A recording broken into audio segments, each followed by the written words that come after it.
Hi friends, வணக்கம். இந்த வீடியோவில் நம்ம என்ன பார்க்க போகிறோன்னா, சர்ச் முன் பார்த்தீங்கன்னா அதிரடியான ஒரு அறிவிப்பு ஒன்று வெளியிட்டிருக்காங்க. ஸோ அதை பற்றின ஒரு முழு தகவலை தான் இந்த வீடியோவில் நம்ம பார்க்க போகிறோம். குடும்ப தலைவி பார்த்தீங்கன்னா, இதை நீங்கள் பண்ணாங்கன்னா கண்டிப்பாக உங்களுக்கு ₹1000 கிடைக்கும். இல்லை உங்களுக்கு கிடைக்காம போகிறதுக்கான சான்சஸ் அதிகமாக இருக்குது. ஸோ அதை பற்றின ஒரு முழு வீடியோ தான் இந்த வீடியோவில் நம்ம ஃபுல்லாக பார்க்க போகிறோம். சரி, வாங்க வீடியோக்குள்ளே போகலாம்.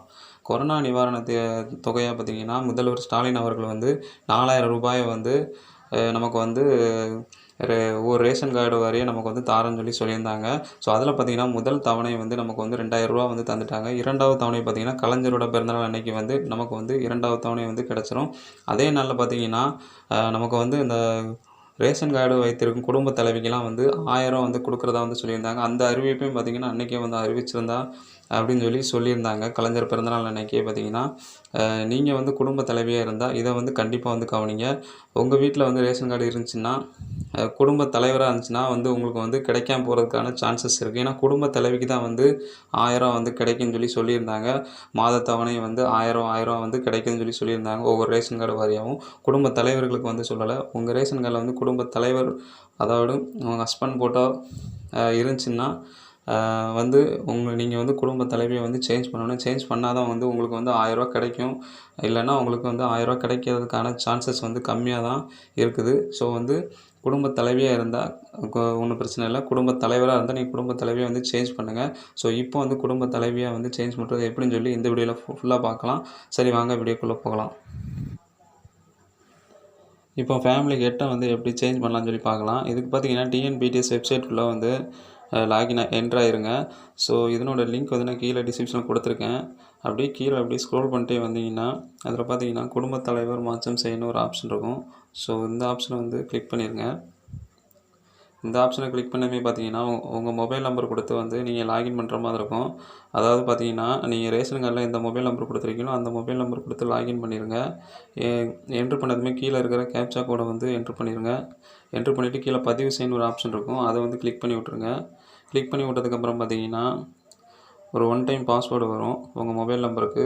ஸோ அதை இந்த பாக்ஸில் என்ட்ரு பண்ணிவிட்டு கீழே பதிவு செய்யணும் ஒரு ஆப்ஷன் இருக்கும். அதை கிளிக் பண்ணி விட்ருங்க.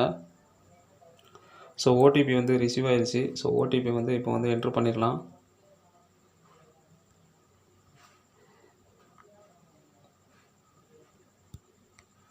ஸோ ஓடிபி என்ட்ரு பண்ணதுமே கீழே பதிவு செய்யணும் ஒரு ஆப்ஷன் இருக்கும். அதை கிளிக் பண்ணி விட்ருங்க. கிளிக் பண்ணி விட்டதுக்கப்புறம் பார்த்தீங்கன்னா, உங்களுடைய டீட்டெயில்ஸ்லாம் வரும். உங்களுடைய ஃபேமிலி கெட் நேமு எல்லாமே இதில் டிஸ்ப்ளே ஆகும். இதில் பார்த்தீங்கன்னா, உங்களுக்கு குடும்ப தலைவராக இருந்துச்சுன்னா குடும்ப தலைவியை மாற்றம் செய்யுங்க. ஏன்னா ஆணாக இருக்கக்கூடாது, பெண்ணாக தான் இருக்கணும். ஸோ இப்போ நம்ம குடும்ப தலைவியாக தான் மாற்ற போகிறோம். இதில் பார்த்தீங்கன்னா, குடும்ப தலைவர் ஆண் பேர் தான் இருக்குது. இதில் ஜென்ஸ் பேர் தான் இருக்குது. நம்ம லேடிஸ் பேர் மாற்றுறதுக்கு என்ன பண்ணணும்னா, இதில் குடும்ப தலைவருன்னு இருக்கும். அதில் பார்த்தீங்கன்னா, ஒரு பென்சில் மாதிரி ஒரு மார்க் இருக்கும். இந்த ஆப்ஷன் கிளிக் பண்ணி விட்ருங்க. கிளிக் பண்ணி விட்டுட்டு இதில் பார்த்தீங்கன்னா, family get name first change பண்ணுங்கள். சேஞ்ச் பண்ணிவிட்டு அந்த டிக் மார்க்கை ஓகே பண்ணுங்கள். நெக்ஸ்ட்டு பார்த்தீங்கன்னா, யாரை குடும்ப தலைவராக அதில் ஆட் பண்ண நினைக்கிங்களோ அவங்க பேரை அதில் ஆட் பண்ணுங்கள்.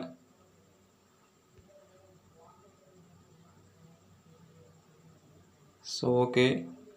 நெக்ஸ்ட்டு பார்த்தீங்கன்னா, ரீசன் கேட்பாங்க. ஸோ ரீசன் பார்த்தீங்கன்னா, ஃபஸ்ட்டு இங்கிலீஷில் கேட்பாங்க. இங்கிலீஷில் எழுதிக்கோங்க.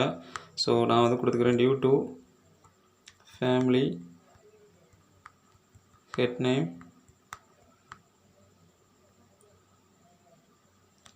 Family head change to female அப்படின்னு சொல்லி கொடுத்துக்கிறேன்.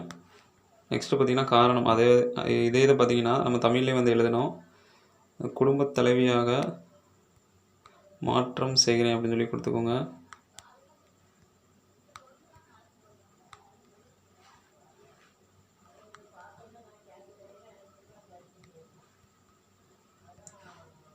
ஸோ நெக்ஸ்ட்டு பார்த்தீங்கன்னா, அவங்களுடைய ஃபோட்டோ வேணும்.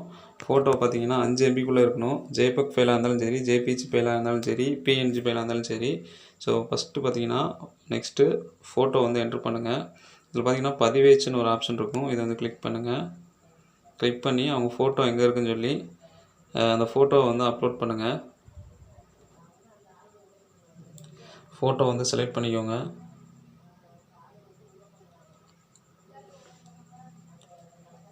ஸோ செலக்ட் பண்ணதுக்கப்புறம் பார்த்தீங்கன்னா இதில் ஆவண வகையை தேர்ந்தெடுக்கணும்னு ஒரு ஆப்ஷன் இருக்கும். இதில் வந்து நீங்கள் ஒரு டாக்குமெண்ட் வந்து அப்லோட் பண்ணுற மாதிரி இருக்கும். அதாவது ஆதார் அட்டை, இறப்புச் சான்றிதழ், விவாகரத்து சான்றிதழ், வருவாய் ஆய்வாளர் தடையின்மை சான்றிதழ். ஸோ நான் வந்து இப்போ வந்து ஆதார் அட்டை வந்து நான் வந்து அப்லோட் பண்ணிக்கிறேன். ஸோ ஆதார் அட்டை பார்த்தீங்கன்னா 1 MBக்குள்ளே இருக்கணும். அதாவது PNG இல்லைனா ஜிப் ஃபைல் இல்லை JPEG ஃபைல் இல்லை PDF ஃபைலாக கூட வந்து இருக்கலாம். ஆதார் கார்டு வந்து அப்லோட் ஆயிரும். நெக்ஸ்ட்டு பார்த்தீங்கன்னா இது கீழே இந்த சைடில் பார்த்தீங்கன்னா உறுதிப்படுத்தல்னு ஒரு ஆப்ஷன் இருக்கும். இந்த பாக்ஸ் வந்து டிக் பண்ணி விட்டுட்டு நெக்ஸ்ட்டு பதிவு செய்யணும் ஒரு ஆப்ஷன் இருக்கும் கடைசியாக. ஸோ இதை வந்து நீங்கள் கிளிக் பண்ணிங்கன்னா ஃபேமிலி கெட் நேம் வந்து சேஞ்ச் ஆயிரும். 1 ஆர் இல்லை 2 டேஸில் வந்து ஃபேமிலி கெட் நேம் வந்து சேஞ்ச் ஆயிரும். ஸோ இப்படி தான் வந்து இந்த ஃபேமிலி கெட் நேம் வந்து சேஞ்ச் பண்ணுறது.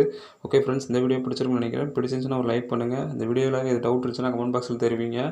இந்த வீடியோ உங்கள் ஃப்ரெண்ட்ஸ் கூட ஷேர் பண்ணுங்கள். சேனல் பிடிச்சிருந்தா சப்ஸ்கிரைப் பண்ணுங்கள். அப்படி பக்கத்தில் இருக்கிற பெல் ஐக்கனை கிளிக் பண்ணுங்கள். அப்போ நாங்கள் போடுற லேட்டஸ்ட் வீடியோ உங்களுக்கு அப்டேட்டாக வந்து சேரும். அடுத்த ஒரு நல்ல வீடியோவில் நான் உங்களை சந்திக்கிறேன். நன்றி.